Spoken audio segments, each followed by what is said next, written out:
Alright, this is the game called Overwatch. That is actually my favorite character, Mercy, on the main screen. Um, Overwatch is a first person shooter which is rated 16 up, but I have seen younger children on this game before. This is the PlayStation 4 version, but there's also PC and Xbox One versions as well. So the main point of Overwatch is that there are a certain number of maps, and you play those maps against an enemy team at 6v6. So 6 real people on your team, 6 real people on the enemy team, and you try to attack or defend objectives, and that is the whole point of the match. So the cool thing about Overwatch and video games in general is that there are a lot of visual spatial benefits in terms of a children's growing perception, because you have to pay a lot of attention. So you have to be flexibly thinking about different situations and how to adapt your and your team's play style in the match. Short-term memory skills just to recall like what is happening, and also once you're done with a match, you're done. You don't need to think about it anymore unless you need to adjust your play style and things that you can improve upon. Executive function has also been included in the benefits of video games, just because the cognitive flexibility that is required in thinking of what if situations or responding to a certain stimuli within the game are things to think about, as well as the obvious fine motor control that is needed to play video games and the rapid response time, so your reflexes while playing the game increase over time. I know for sure when I first started playing, I was definitely not as adept as I am now.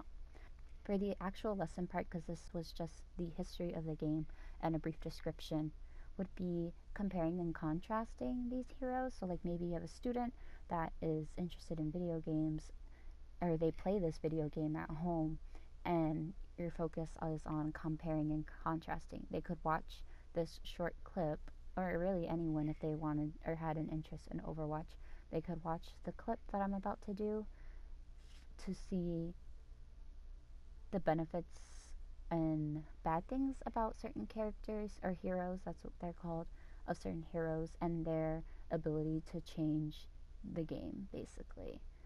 Since Overwatch is based on flexible thinking and being able to adapt to the other team's hero composition, so that way you can win, because everyone likes to win.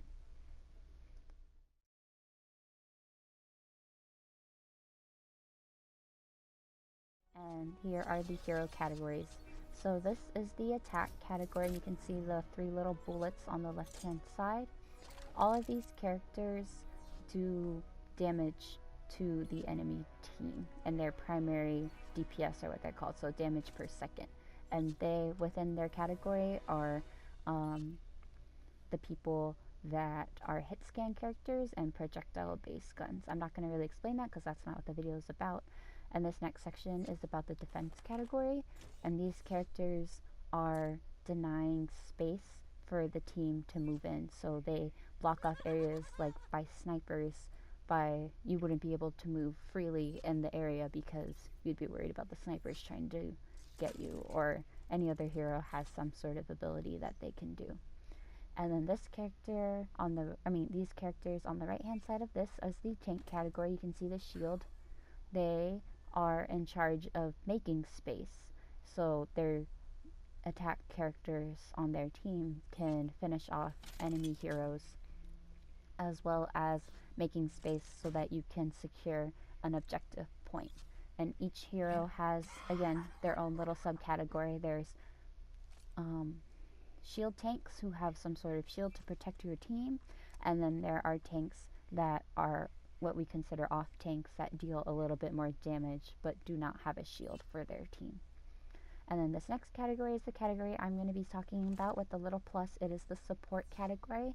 I myself am a support specialist. This is where I have the most amount of hours in, and these heroes are support heroes, so they enable their teammates to do what they need to be done. So damage dealing, or denying space, or making space for your team by healing the characters.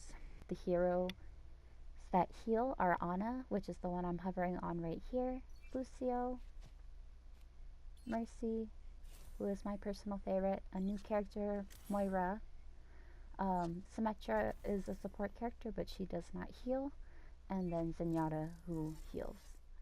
Each hero has a kit at what they are best at, and that's what determines what they are good at and what they're bad at, and how you would decide if this hero is better or a different hero is better for you to use in a certain situation. So here's Ana. Never stop fighting for what you believe As in. the screen says, you can hold the left D-pad to see her information. So this is her kit. Ana is a support character, as it says in top left hand corner, and her difficulty is 3 stars, so she is a difficult character to master.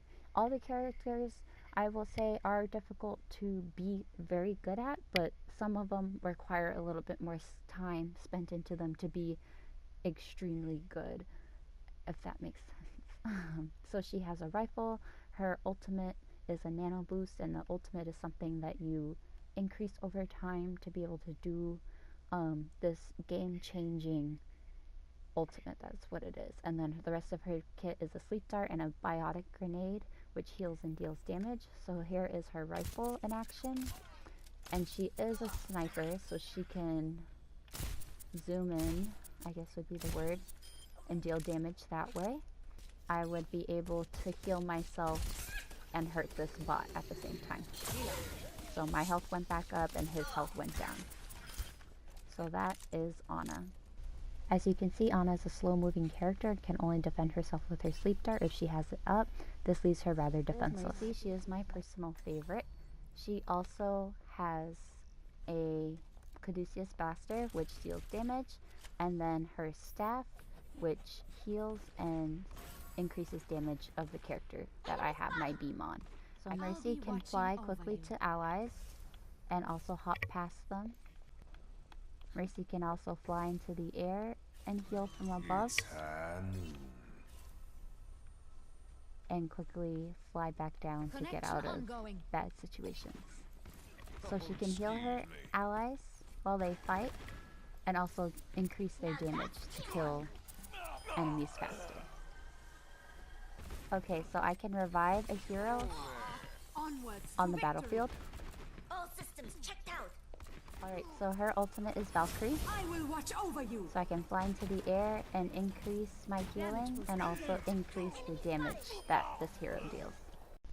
Mercy's survivability depends on her teammates.